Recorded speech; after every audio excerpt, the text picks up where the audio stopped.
I don't consider myself a person who has like sort of inspired moments often or ever, but I remember kind of this when the movie ended in the credits, the sort of the last shot of Sasson Gabai's hand, you know, and the credits are, and I said to my wife, this has got to be staged. It was really like a cloud moment where the clouds kind of opened up and I don't mean for this to sound egotistical, because it never happened to me again, but I had this absolute clarity of what I thought it could or should feel like in a theater. I thought it was a bad idea. I mean... Yeah, you really did. Yeah. First, I think my agent called, said there's someone who wants to turn your film into musical. I said, okay, yeah, and forget about it. And then I think he left a message and I ignored. And then I think some relatives that lives in Israel of Orin were starting to call me. But every step you just pointed out, though, between every one of those steps was a year of me agonizing. No, I thought it's going to be so embarrassing, you know, to have the characters dressed as cats and singing.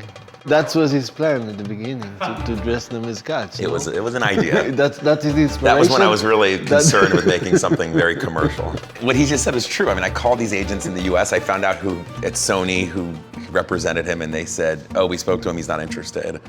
And then I like was trying to hunt for a personal email address.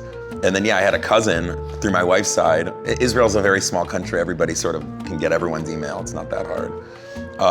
And got his personal email. I was going to Israel every year, so I think at the next trip I just said, at least just meet me for coffee. Yeah, and then we met, and then I told you it was a bad idea. And then you told me it was a bad idea. If it wasn't for him, nothing would happen because he was so persistent in in believing. I got a bit older. It was like years passing between when Orin approached me and until.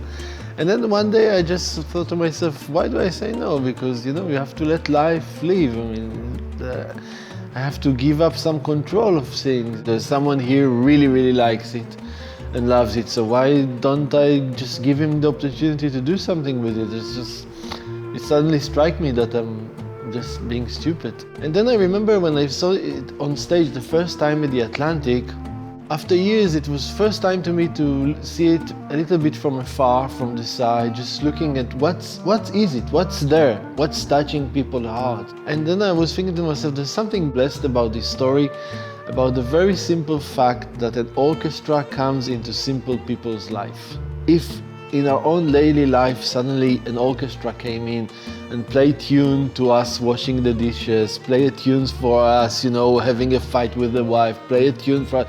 Just if we had an orchestra for all the little things in life. That's the trick of this show. There's not a lot of stuff happening. Things are very, very simple. The conversation is simple. It's not like, but still the music takes every moment and say it's important.